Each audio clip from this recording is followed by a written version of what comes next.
आप देख लो, पूरे परिवार को देख रहे हैं। जिस प्रकार सोनिया जी ने 22 साल तक कांग्रेस अध्यक्ष रही है लगभग, और प्रधानमंत्री पद स्वीकार नहीं किया, तो इन्हें पूरे परिवार को जो है 30 साल से परिवार कोई भी पद पे नहीं आया है, ना प्रधानमंत्री पद पे, ना केंद्रीय मंत्री बने,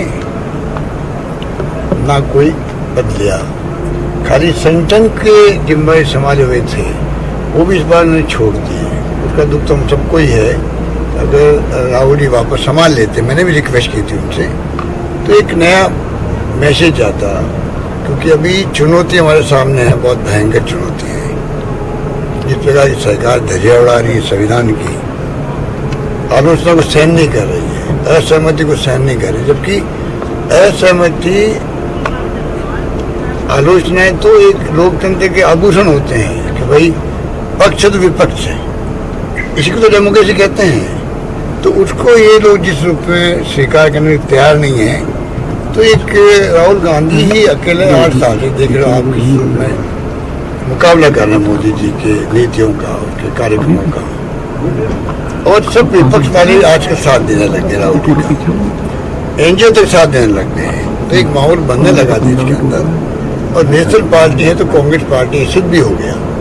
जो चुनाव है कांग्रेस के, चुनाव ने बता दिया है कि कांग्रेस कहाँ खड़ी है।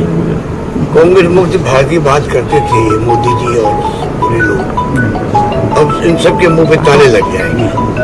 गांव गांव में कांग्रेस है, किस प्रकार से डेलीगेट बने हैं, किस प्रकार से ब्लॉक पर, जिले पर, स्टेट लेवल पर गतिविधि शुरू हुई है, और किस प्रकार से नेशनल चुनाव हुआ है राष्ट्रीय अध्यक्ष का। बीजेपी के चुनाव को भी सुनते हम लोग कभी। यहाँ तो सोनिया जी के सामने ही उम्मीदवार खड़े हुए थे, सीताराम केजरी के सामने उम्मीदवार खड़े हुए थे, और बीजेपी के कब तो बन गए गडकरी जी, कब बन गए राजनाथ सिंह जी, कब बन गए अमित शाह जी, कब बन गए नड्डा साहब बन गए। तो ये उनकी स्थिति है। वो हमें कहते हैं कि कांग्रेस मुक्त भारत बनाएंगे। तो ये अपने, मैं समझता हूँ कि नेशनल पार्टी के रूप में कांग्रेस की हलचल सब जगह हुई है। कांग्रेस कार्यकर्ताओं में नया कॉन्फिडेंस पैदा हुआ है, और खड़गे साहब जो है या सुजीत चौधरी है, 2 उम्मीदवार हैं, कल रिजल्ट आ जाएगा उनका। उसके बाद में जो सोनिया गांधी जी का अनुभव है 22 साल के अध्यक्ष पद का, और राहुल जी का जो अनुभव है फील्ड का, और जब यात्रा पूरी हो जाएगी, पूरे देश का जो एक ऑरा होता है, जैसे पंडित नेहरू ने जो डिस्कवरी ऑफ इंडिया लिखी थी, तो एक जब आप गांव-गांव जाते हो, लोगों से मिलते हो, तो वहाँ सामाजिक, आर्थिक, राजनीतिक, ज्योग्राफी की सबकी जानकारी मिलती है। मैं समझता हूँ कि उनका जो ऑरा बनेगा और अनुभव होगा, उन काम आएगा, खड़गे साहब के काम आएगा, हम सब के काम आएगा। मैं उम्मीद करता हूँ कि कांग्रेस 2024 की जो तैयारी है, राज्यों में चुनाव तो पहले हो जाएंगे 7-8 राज्यों के अंदर, उसकी तैयारी तो चल रही है हमारी अभी से ही। मैं अभी गुजरात से आ रहा हूँ, और वहाँ भी शानदार मुकाबला है।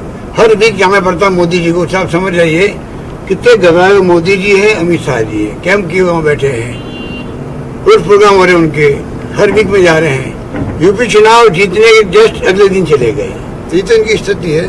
तो वहाँ भी इनकी एंटी इनकम्बेंसी बहुत भयंकर है गुजरात के अंदर, और कुछ भी हो सकता है। आप पार्टी के नेता जो हैं वही असत्य बोलने में माहिर हैं। उन्होंने आपके मीडिया को कैप्चर कर रखा है, पता नहीं क्या क्या उन्होंने किया होगा, तो आप जानो, हमें पता नहीं।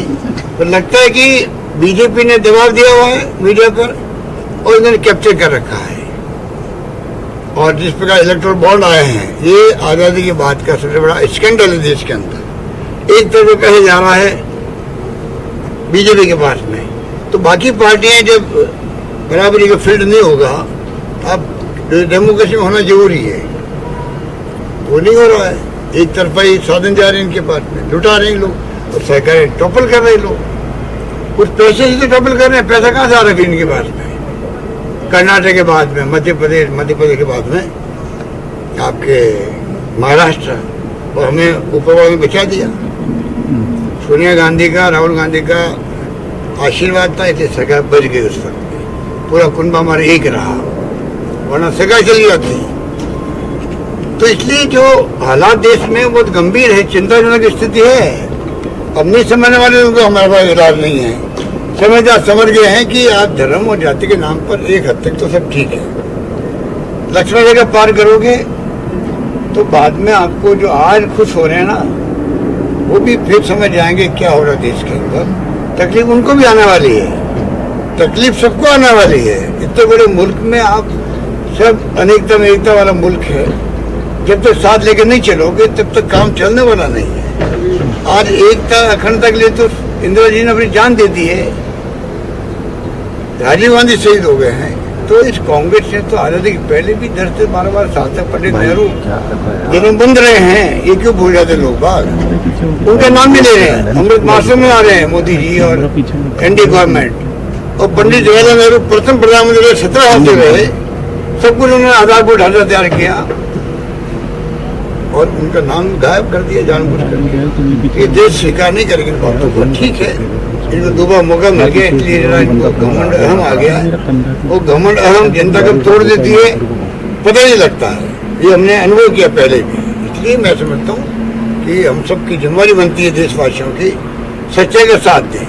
सच्चाई हमारे पक्ष के अंदर है, अंतिम विजय सच्चाई की होगी। सर, ये भी बात अब सामने आ रही है कि आपको राष्ट्रीय अध्यक्ष बनने से रोकने के लिए भी बीजेपी की तरफ से फंडिंग बहुत अभी तो मैं इन बारे में कुछ नहीं बोलना चाहता कि किसने क्या किया गया है, मुझे कुछ पता नहीं है।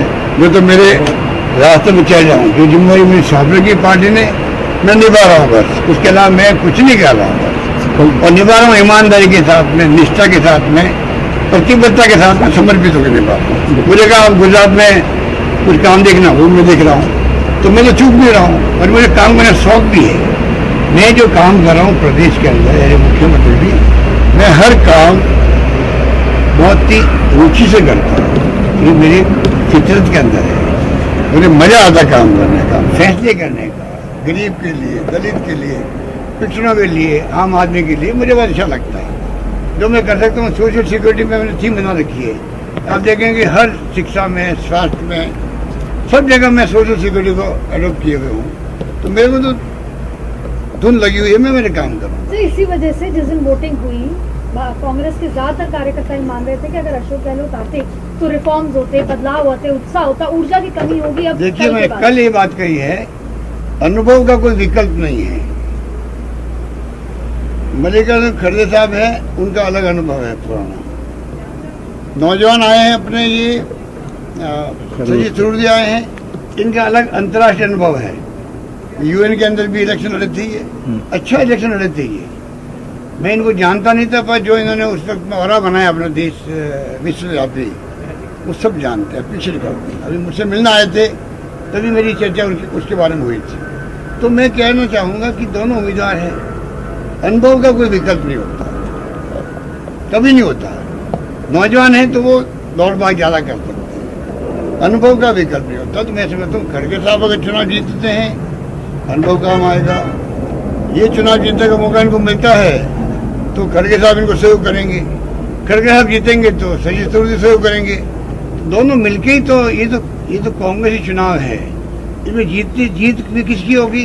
इसमें जीत कांग्रेस की होगी, ना किसी एक व्यक्ति की नहीं होगी। कांग्रेस की जीत होगी। कांग्रेस चुनाव करवाए, उसकी जीत होगी। मैं समझता हूँ सोनिया जी ने या राहुल जी ने कहा भाई हमारे परिवार कोई व्यक्ति नहीं खड़ा होगा, ये कहने की हिम्मत चाहिए। गांव में सरपंच का पद कोई नहीं छोड़ता है, इन्होंने प्रधानमंत्री पद छोड़ दिया, कांग्रेस के अध्यक्ष बनना स्वीकार नहीं किया और देश सेवा में लगे हुए हैं।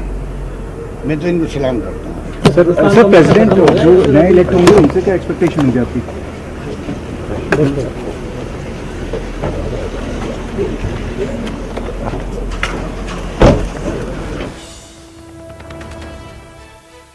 यहाँ पर मीडिया से मुखातिब होते हुए उन्होंने अपनी बात कही और सीधे तौर पर आज भारतीय जनता पार्टी के साथ साथ आम आदमी पार्टी पर भी आक्रामक दिखाई दिए हैं। और साथ ही उन्होंने कहा कि किसी की भी जीत हो, कांग्रेस की जीत होगी, कांग्रेस के कार्यकर्ताओं की जीत होगी। एक बार फिर से दोहराया कि अनुभव का कोई विकल्प नहीं है।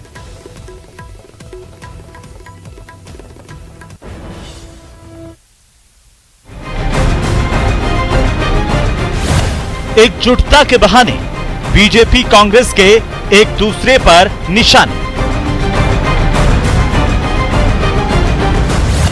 गहलोत के बयान पर बीजेपी प्रदेशाध्यक्ष सतीश पूनिया का पलटवार। गहलोत को कांग्रेस के दोष नहीं दिख रहे हैं, बीजेपी के दिखाई दे जाते हैं। गहलोत ने वसुंधरा राजे को लेकर कहा था, उनके साथ बीजेपी अन्याय कर रही है। ये स्वाभाविक भी है, मैं उनका बुरा नहीं मानता हूँ, क्योंकि उनका जो अन्याय कर रही है बीजेपी, वो भी तो सबके सामने है।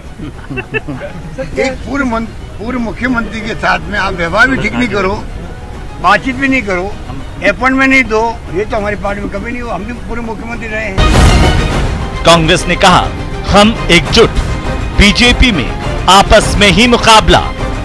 उधर वसुंधरा जी अलग कर रही हैं, ये अलग कर रही हैं, तो पहले तुम एक तो हो जाओ, एक होकर के तो आ जाओ कांग्रेस के सामने। भाई कांग्रेस तो इकट्ठी है, कांग्रेस में तो 5 साल अशोक गहलोत का झंडा बरकरार रहेगा। क्या मिशन 2023 के लिए कमियों पर कमेंट और फूट पर अटैक। एकजुटता की जंग, किसके दावे में दम।